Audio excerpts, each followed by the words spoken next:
이제 본격적으로 바울의 전도 여행이 13장부터 시작이 됩니다.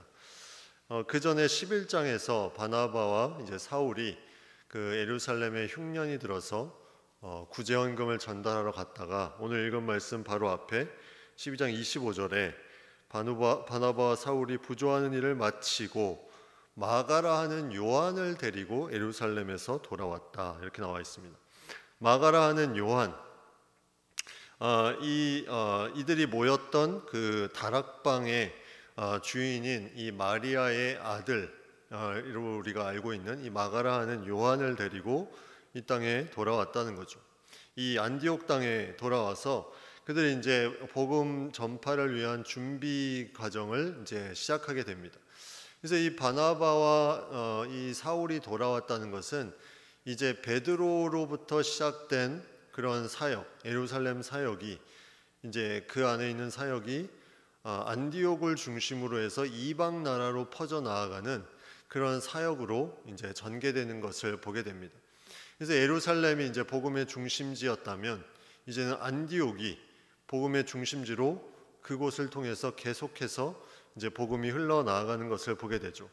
그래서 13장부터 28장까지는 이제 3차 전도여행, 그리고 로마로 잡혀가는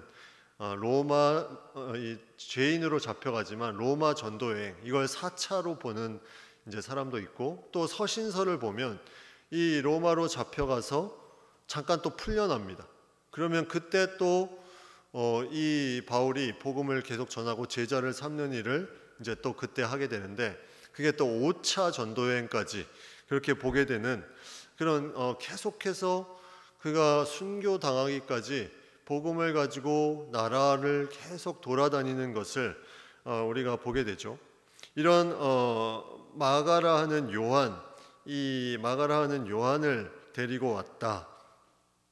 이 요한이라는 인물은 이제 1차 전도여행도 나오고 그 다음에 2차 때도 나오지만 조금 그렇게 순탄했던 인물은 아닌 것 같아요. 왜냐하면 그가 그런 어떤 마리아 자신의 어머니의 그런 기도처, 또 함께 모여서 기도하는 공동체에서 많은 것들을 보고 누리고 그 모든 것에 은혜를 받을 수 있는 많은 여지가 있었음에도 불구하고 그에게는 뭔가 좀 기질적으로 뭔가 하나에 이렇게 매이지 못하는 그런 부분들이 좀 있었던 것 같습니다. 그래서 1차 전도여행 때 그가 중간에 돌아가죠. 그냥 돌아갑니다. 그래서 2차 전도여행 때 이제 이 바울이 그렇게 돌아간 사람을 2차 때 또 같이 가는 것이 옳지 않다 해서 이제 바나바와 약간의 다툼이 있고, 바나바와 그래서 갈라져서 바울은 실라랑 가고 바나바는 이 마가라는 요한과 가는 것을 보게 됩니다. 안디옥 교회에 이런 어떤 사람들이 계속 세워지고 바나바와 사울이 그 전에 안디옥에 예루살렘에 부조하러 가기 전에 1년 동안 그곳에서 사역을 하고 또 여러 가지로 안디옥 교회의 현실을 잘 알고 있습니다. 그래서 오늘 1절에 보면 안디옥 교회에 누가 있다고 했냐면 선지자들과 교사들이 있다.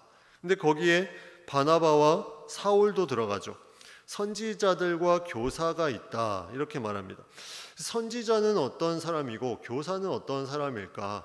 선지자는 이 사도행전으로만 보면 보통 예언하는 그런 사역을 많이 합니다.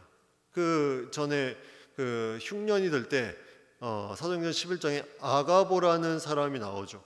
그 흉년이 들리라 이 예언을 하고, 그 흉년이 드니까 바나바와 사울이 예루살렘에 가서 그 구제헌금을 전달하는 그런 내용도 나오고, 또 15장에는 유다와 실라라는 선지자 나오는데 이들이 이제 거기서는 예언하는 내용은 없지만 형제를 겉면에서 굳게 하였다, 이제 이런 내용이 나옵니다.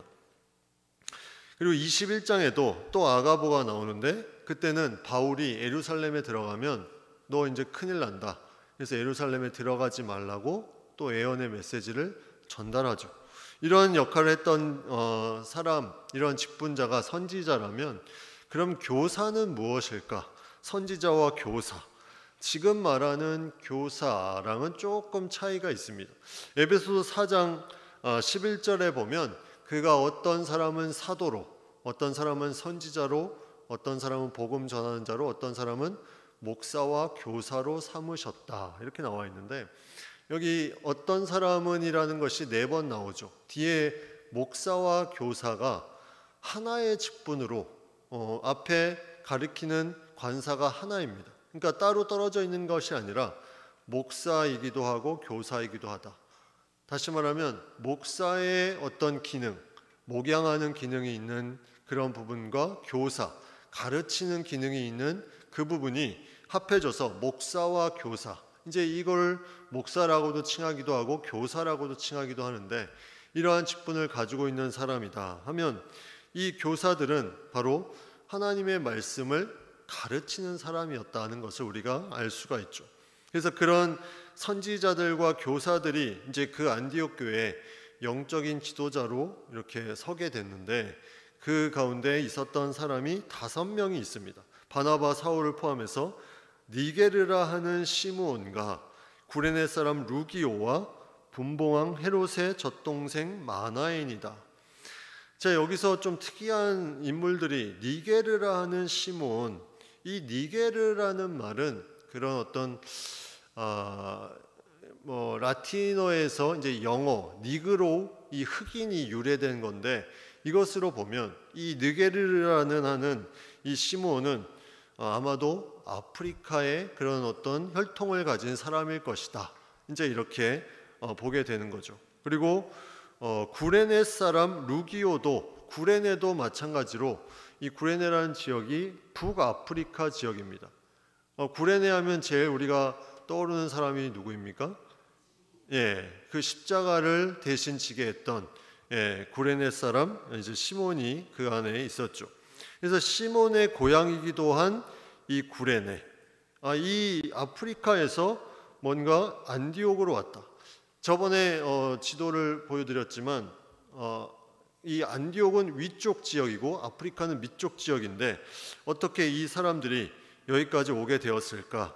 이제 많은 이제 여러 가지 학설들이 있지만 제일 이제 중요한 것은 스데반의 순교 이후로 그 가운데 쫙 퍼져 나가는 것을 이제 그때 보게 되죠.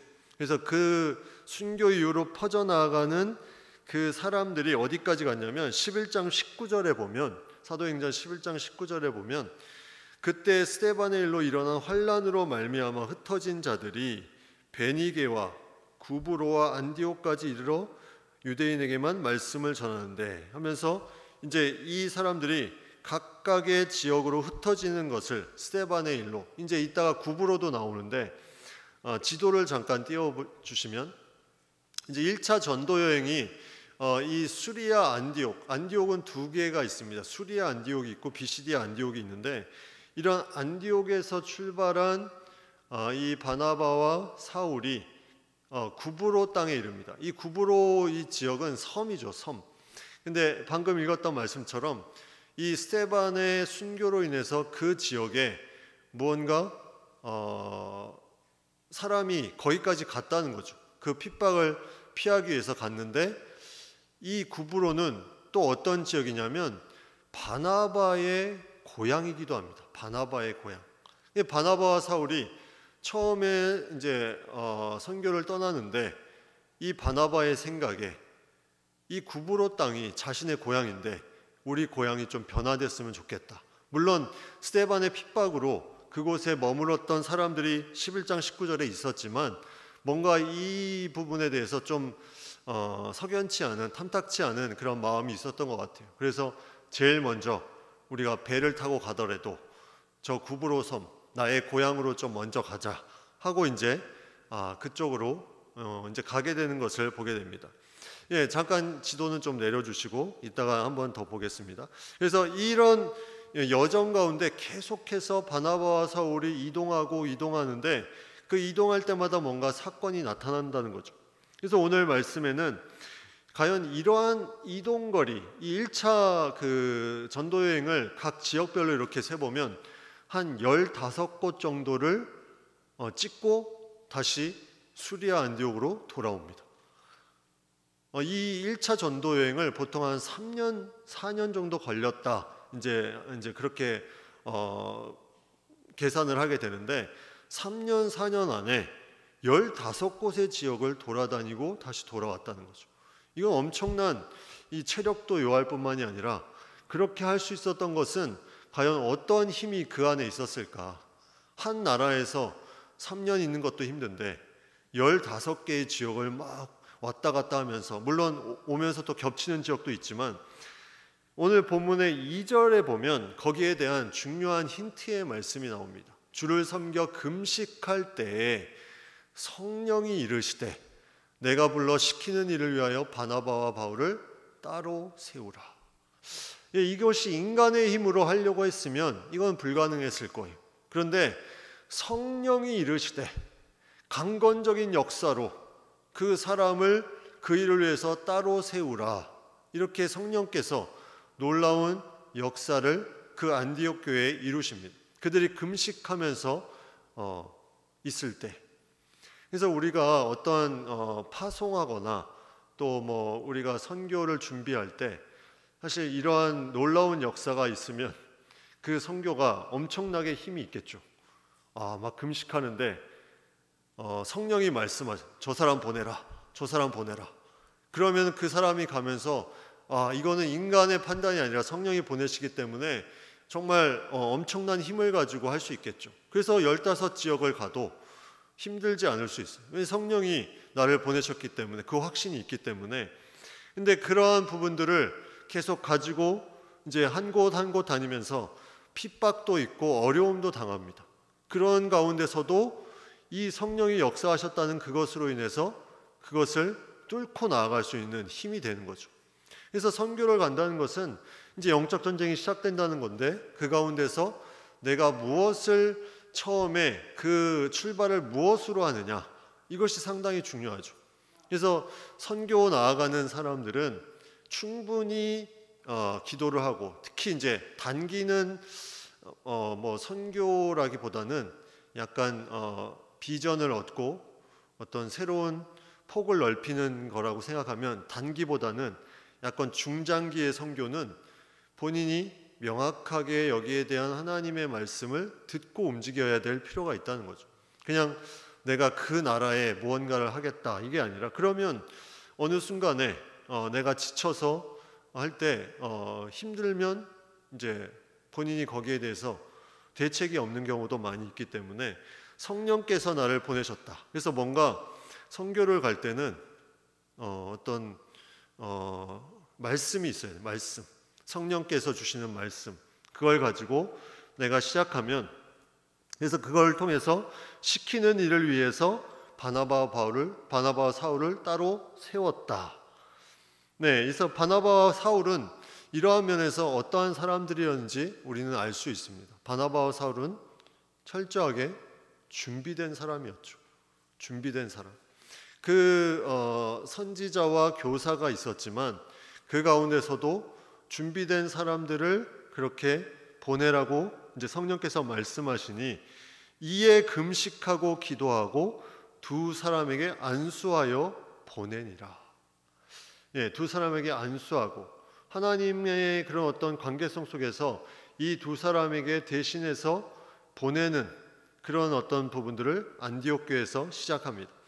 그래서 우리도 선교를 보내고 전방에서 선교 사역을 하는 사람이 있고 후방에서 그를 지원하는 사람들이 있죠.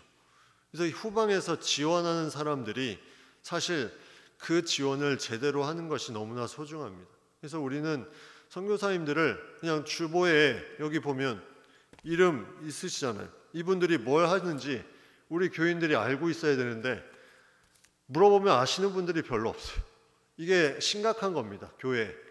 이분들이 뭘 어떻게 하고 있는지를 교회에서 전체 공유해야지 파송하고 여기 이름을 적고 기도할 수 있는데, 사실 그것을 그 오랜 시간이 지나도 교회에서 모르고 있다는 것은 이건 심각한 거죠. 하나님의 마음을 가지고 뒤에서 후방에서 같이 기도하면서 동역하면서 나아갈 수 있는 그런 선교사님들을 우리가 세우는 것도 사실 중요합니다. 그런 분들이 누구일까? 그걸 고민하는 것도 중요하죠. 그래서 그것이 결정이 되면 이제 계속해서 우리가 그분들을 위해서 기도하고 돕고, 그래서 여기 1층에 보면 이제 선교 편지 그 게시판을 이제 만들어 놓았어요. 선교사님들은 이제 본인의 어떤 사역에 대한 부분을 적어도 2-3달에 한 번씩은 그 보고를 하게 돼 있어요. 저도 선교를 나갔을 때 2달에 한 번씩 계속 보고를 했습니다. 그렇게 보고를 하면서 서로 간에 어떠한 상황이고 어떠한 기도 제목이 있고 그런 부분들을 계속 공유해야 이게 교회에서 선교에 대한 마음이 일어나는 거지, 그냥 이름만 적어놨다고 우리 교회가 선교한다? 이것은 좀 이상한 부분이죠. 그래서 그런 부분들이 이제 앞으로 우리가 어떤 부분을 타겟으로, 어떠한 나라, 어떠한 민족을 타겟으로 가야 되는가 우리가 기도하며 고민하며 세울 필요가 있습니다. 그래서 이러한 안디옥 교회에 안수하면서 이제 그들을 보내는 일이 이 가운데 일어나고 1차 전도 여행이 이제 4절부터 계속 쭉 나옵니다. 오늘 이 13장의 오늘 읽은 부분까지는 보면은 실루기아는 여기 그림 한번 다시 띄워주시겠어요? 실루기아는 저기 보면 안디옥의 항구 도시입니다. 안디옥 옆에 있는 항구 도시. 그래서 거기서 배를 타고 가서 어디로 가냐면 아까 얘기했던 구브로의 살라미하고 바보라는 지역에 가게 되죠. 살라미. 이제 살라미는 구브로에 있는 동쪽 끝, 바보는 서쪽 끝. 이 바보가 이 구브로의 수도와 같은 곳인데 그곳에서 이제 일어났던 일이 어떤 일입니까? 먼저 살라미는 그렇게 큰 일은 없는 것 같아요. 여기 보면 살라미는 그냥 지나가고 다시 여기 나오네요. 5절에 하나님의 말씀을 유대인의 여러 해당에서 전할세. 살라미에서 해당에서 하나님의 말씀을 전했다는 것을 우리가 보게 되죠. 하나님의 말씀을 전하면서 나아갔을 때 요한을 수행원으로 두었다. 이 요한이 그 옆에 뭔가 도와주면서 같이 있었다는 거죠. 그리고 나서 이제 그 사역을 마치고 다음에는 바보라는 지역으로 갑니다. 바보에 이르러서 바예수라는 유대인 거짓 선지자인 마술사를 만났다. 바보라는 지역에서 이제 거기서 첫 번째 핍박이 이제 일어나기 시작합니다. 누구를 통해서? 이 마술사 엘루마라는 마술사를 통해서 어려움을 청하는데 이 바보에 또 한 사람이 있었는데 그는 총독 서기오 바울이라는 사람이었어요. 총독 서기오 바울과 이 마술사 엘루마. 이제 여기서 영적 전쟁이 시작됩니다. 바울은 하나님의 복음의 말씀을 전하고 뭔가 하나님의 놀라운 구원의 역사를 이루기 위해서 힘쓰는데 누가 방해하냐면 마술사 엘루마가 방해합니다. 그래서 8절에 보면 그들을 대적하여 총독으로 믿지 못하게 힘썼다. 이 모습이 누구의 모습이었어요? 바로 바울 자신의 믿기 전의 모습이었죠. 믿지 못하게 힘썼다. 자, 이제 바울은 본인이 예전에 그러한 모습으로 살았는데 이제 마술사가 그러한 일을 자신에게 이제 하기 시작합니다. 이 사도행전에 보면 마술사가 몇 번 나옵니다. 그 빌립의 마술사 시몬이 나오죠. 그가 돈을 주고 안수했을 때 성령이 임하는 것을 돈을 주고 살려고 했고, 그리고 3차 전도여행 마지막 부분에 에베소에서 이 마술사들이 자신들의 책을 은 5만이나 되는 책을 다 불에 태우는 사건이 나옵니다. 이 마술사들이 주로 했던 게 뭐냐면 우상을 섬기듯이 그들이 점을 치는 거였어요. 점을. 사람들에게 그 점을 쳐주고 돈을 받는데 그들이 가지고 있는 뭔가 점치기 위한 도구가 이 책이었다는 거죠. 그걸 다 불에 태워버렸다. 은 5만. 은 5만은 이 은 하나가 하루의 품삯이라고 보통 여기면 5만일의 품삯이다. 365를 5만으로 나누면 한 15년의 품삯을 한 번에 태워버린 그런 어떤 놀라운 역사가 에베소에서 이제 3차 전도여행 마지막 부분에 일어나고 있는 것을 보면 마술사가 가지고 있는 그런 부호, 놀라운 그런 어떤 부를 누리는 것이 엄청나게 큰 것을 우리가 볼 수가 있죠. 마술사 엘루마는 그들을 대적하여 총독으로 믿지 못하게 힘썼다. 예, 이 부분이 이제 있는데 이제 바울은 어떻게 했냐면 성령이 충만하여 그를 주목하였다. 이제 이 부분이 상당히 중요합니다.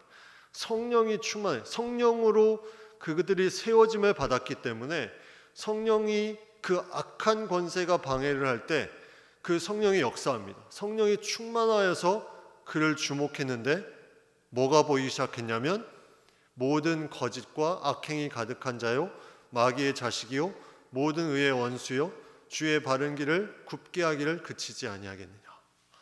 그 모든 행동을 보니 거짓과 악행이 가득한 자, 마귀의 자식, 모든 의의 원수라는 것이 바울에게 마음에 깨닫게 됩니다. 뭘 통해서? 성령의 충만함으로. 이 마술사 엘로마가 무슨 일을 했는지 바울은 잘 몰라요. 근데 성령 충만하면서 그를 주목하여 보니까 놀라운 성령의 역사로 그가 어떤 악한 자인지를 깨닫게 해주셨다. 그래서 거기에 대해서 이제 영적 전쟁 가운데 그 세력을 승리하며 나아가야 되겠다 하면서 무슨 메시지를 날리냐면 저주의 심판의 메시지를 날립니다. 그게 11절 말씀인데 주의 손이 내 위에 있으니 내가 맹인이 되어 얼마 동안 해를 보지 못하리라 하니 즉시 안개와 어둠이 그를 덮어 인도할 사람을 두루 구하는지라. 예, 맹인이 되어버렸습니다. 이 마술사 엘로마가 갑자기 눈이 멀어버렸어요. 이걸 누가 봤습니까? 옆에 있던 총독 서기오 바울이 봅니다. 그래서 이 뒤에 12절 말씀에 보면 총독이 그렇게 된 것을 보고 믿으며 주의 가르치심을 놀랍게 여기니라. 이 복음을 전하고 이 바울이 치유의 그런 어떤 이런 이적의 역사를 맹인이 되게 그런 만들어버리는 그런 이적의 역사를 통해서 총독이 놀랐다. 그것을 보고 믿었다. 이렇게 표현되고 있죠. 그래서 오늘 본문의 중요한 하나의 사건이 이 바보에서 나오는 부분이 있는데 그 부분이 바로 이런 총독이 변화되었다는 총독이 믿게 되었다는 부분인데 바울의 개인적인 부분은 9절에 이제 놀라운 이름이 어떻게 됩니까? 바울이라고 하는 사울이 그전에는 사울로 계속 나왔는데 이제 바울이라는 이름이 나오기 시작하죠. 바울. 이 바울이라는 이름이 왜 이 바보라는 지역에서부터 갑자기 등장했을까? 유대인들은 히브리식 이름과 로마식 이름을 가지고 있는 사람들이 적지 않았습니다. 그 시대. 왜냐하면 히브리적으로 이제 그들이 살기도 했지만 로마의 지배를 받고 로마의 어떤 그런 부분이 있었기 때문에 로마식 이름이 있어야 그들이 뭔가를 하기에 좋은 부분이 있었어요. 근데 바울은 자신은 어떤 사람이라고 소개합니까? 나면서부터 로마 시민권을 가진 자다. 이렇게 말하죠. 그러니까 당연히 바울도 이 로마식 이름이 있었을 수 있다. 우리는 그걸 가정할 수 있죠. 왜냐하면 바울도 마찬가지로 그가 시민권도 있으니까 그렇게 많은 유대인들이 로마의 이름을 가지고 있다면 그래서 이 바울은 로마식 이름입니다. 사울이 히브리식 이름이라면 유대식 이름이라면 로마식 이름을 가졌는데 그 이유가 있어요. 그 이유. 이제 이 바보에서 왜 갑자기 이 이름을 이렇게 하게 했을까? 이 사울이 그 당시에 많이 사용했던 이런 헬라어, 그리스어로 보면 사울로스라는 이제 단어로 불리는데 그 뜻이 뭐냐면 남자가 여자처럼 걷거나 행동하는 그런 사람을 묘사할 때 남자가 여자처럼 걷거나 행동하는 사람을 묘사할 때 사울로스라는 단어를 썼다는 거예요. 근데 이 사울이 만약에 계속해서 사울의 이름을 썼다면 그 이방에 많은 사역을 해야 되는데 그 이름을 보면서 어떤 생각을 하겠어요? 복음에 집중할 수가 없죠. 그 이름 때문에 이름이 이상하면 그 이름이 소개되는 순간에 약간 이상하기 때문에 그는 그들에게 더 복음의 메시지를 잘 전달할 수 있는 바울이라는 이름으로 그가 이제 사용하기 시작했다는 거죠. 또 하나는 여기 나와 있는 총독의 이름이 서기오 바울이라는 이름이었습니다. 서기오 바울. 근데 이가 믿게 되죠.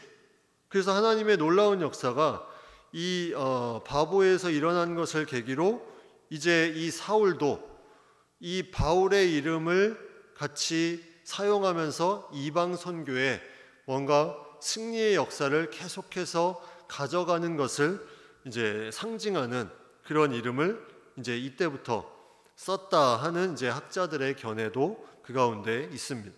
그래서 이런 이제 바울의 이름을 가지는 것은 그런 어떤 이 사울이 자신의 했던 사역 가운데 계속해서 하나님의 성령께서 역사하심으로 말미암아 이제 자신이 로마식 이름을 가지고 이방 선교에 제대로 쓰임 받을 수 있는 그런 부분들로 그가 나아가는 것임을 이제 확증하는 그런 이름의 결과를 우리에게 보여주고 있습니다. 그래서 이 바나바는 이방인을 위해서 쓰는 그릇이다. 그래서 이방인을 향해서 이제 그가 많은 것들을 사역하고 또 많은 부분들을 하나님 앞에 헌신하며 나아가지만 바울은 그 외에도 유대인들에 대한 마음도 적지 않았죠. 그 로마서 9장부터 11장에 보면 그가 유대인들을 향한 마음이 거기에 잘 드러나 있습니다. 그래서 유대인들에 대한 하나님의 마음이 다시 한번 그들을 회복시켜주는 그런 부분. 로마서 1장 16절에도 그가 복음에 대한 얘기를 하면서 먼저는 유대인에게요 또한 헬라인에게로다. 이 뒤에 사도행전 15장에 보면 그 예루살렘 회의가 벌어질 때도 그가 그 회의에 와서 그 유대인들을 위한 이방인들을 바라보는 것들을 정하게 되죠. 그래서 바울이 이방인들을 위한 사도였지만 유대인들을 위해서도 그가 해야 될 부분들은 놓지 않고 했다는 것을 우리가 말씀 속에서 보게 됩니다. 아무튼 이 바보라는 지역에서 이름을 이제 바꾸게 되고 이 저자 누가는 이 당시를 상당히 중요했다고 생각하는 거죠. 이 바울이라는 이름은 이미 사울에게 로마식 이름이 있었지만 이 저자 누가가 이러한 사건을 보면서 이때부터 이제는 로마식 이름에 대한 부분을 계속 언급하면서 사용합니다. 그래서 바울도 실제로 이제 그런 이름을 쓰면서 그가 사역을 했겠죠. 아까 그런 사울로스라는 단어의 그런 의미도 우리가 생각해 보면 그래서 그 다음부터는 이제는 사울이라는 말은 사라지죠. 이제 바울이라는 말로 계속해서 나옵니다. 그래서 이 부분이 나오는데 그 뒤에 13절부터 보면 이제 그러한 바울로서 그가 비시디아 안디옥에서 이제 밤빌리아를 거쳐 버가에 이르고 또 비시디아 안디옥에 이제 이르는 내용들이 그 말씀 가운데 계속 나옵니다. 그래서 뒤에 보면 14장에 보면 이고니온, 루스드라, 더베 이르기까지 그가 사역을 하고 그 더베에서 다시 반대로 같은 지역을 거쳐서 돌아오죠. 뒤에 조금 이제 달라지긴 하지만 그래서 그런 지역을 15군데를 돌아서 다시 수리아 안디옥으로 돌아오는 그 1차 선교의 사역을 마무리하는 내용이 오늘 13장에 나옵니다. 그러면서 이 설교의 내용이 17절부터 마지막 절 앞에 47절까지 이 비시디아 안디옥에서 하는 설교 내용이 나오는데 이 부분은 우리가 다음에 한번 같이 다음 주에 나누도록 하고 이렇게 계속해서 성령으로 파송받은 이 바울이 계속 하나님의 마음을 가지고 사역하면서 어려움을 이겨나갔다는 부분들이 너무나 귀하고 중요하게 우리에게 다가옵니다. 그래서 우리도 그러한 하나님의 교회, 하나님의 몸된 교회가 하나님께서 주시는 선교의 사명을 감당할 때 성령의 충만한 역사로 이 부분들을 감당할 수 있다면 그 부분이 아름답게 사람을 세워나가고 복음이 증거되는 놀라운 역사를 이루게 될 줄 믿음으로 우리가 나아가기를 간절히 바랍니다.